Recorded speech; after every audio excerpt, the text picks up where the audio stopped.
আসসালামু আলাইকুম। হ্যালো বন্ধুরা, আপনারা সবাই কেমন আছেন? আশা করি সবাই ভালো আছেন। ড্রামা নাটক চ্যানেল এর পক্ষ থেকে আপনাদের সবাইকে অভিনন্দন। প্রতিদিনের মতো আমি আজকে আবারও নতুন একটি নাটক নিয়ে হাজির হয়েছি। নাটকের নাম হলো কবিতার প্রেম। এই নাটক কখন আসবে, কবে আসবে, এই নিয়ে বিস্তারিত থাকবে আজকের এই ভিডিওতে। সো বন্ধুরা, আপনারা দেখতে থাকুন।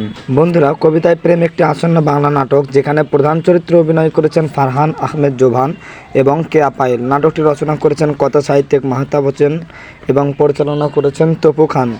নাটকটির শুটিং সম্প্রতি টাঙ্গাইলে বিভিন্ন লোকেশনে সম্পন্ন হয়েছে। নির্মাতা তপু খান জানান, এটি একটি ভিন্নধর্মী রোমান্টিক গল্প যা জীবন ঘনিষ্ঠ ও দর্শকদের নতুন অভিজ্ঞতা দেবে। কবিতায় প্রেম মূলত একটি রোমান্টিক ঘটনার গল্প। কাহিনীতে ফুটে উঠেছে প্রেমের গভীরতা, আবেগ ও কবিতার মাধ্যমে একে অন্যের প্রতি অনুভূতি প্রকাশ করার অভিনব রূপ। মূল চরিত্র হলো, প্রধান চরিত্রে রয়েছেন জোবান আহমেদ এবং কেয়া পায়েল। জোবান একজন তরুণ কবি যার জীবন কাটে কবিতার ছন্দে এবং আবেগে। পায়েল একজন সাদামাটা মেয়ে যে বই পড়তে ভালোবাসে কিন্তু বাস্তব জীবনে কষ্ট নিজেকে হারিয়ে ফেলেছে। প্রথম পরিচয় গল্পের শুরুতে জোবান ও পায়েলের দেখা হয় একটি লাইব্রেরিতে। জোবান কবিতা শুনে পায়েল মুগ্ধ হয়, তাদের বন্ধুত্ব গড়ে ওঠে।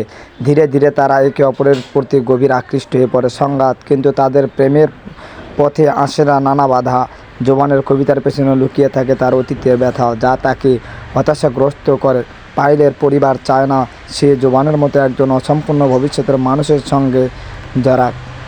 কাহিনীর মোড়, গল্পে কবিতার লাইনগুলো শুধু প্রেম প্রকাশের মাধ্যমে নয়, বরং তাদের জীবনের সমস্যার সমাধানের প্রতীক হয়ে ওঠে।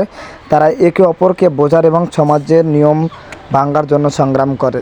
গল্পটি শেষ হয় একটি আবেগঘন মুহূর্তে, যেখানে প্রেম এবং কবিতার জয় হয়। তবে একটি সুখের সমাপ্তি নাকি করুণ পরিণতি, তা নাটকটি দেখার পর বোঝা যাবে। সো বন্ধুরা, এই নাটকটি কবে আসবে? বন্ধুরা, এই নাটকটি আসবে, কবিতায় প্রেম নাটকটি 2025 সালের 1 জানুয়ারি ক্লাব 11 এন্টারটেইনমেন্ট চ্যানেল ইউটিউবে মুক্তি পাবে। সো বন্ধুরা, আমাদের সাথে থাকার জন্য আপনাদের ধন্যবাদ।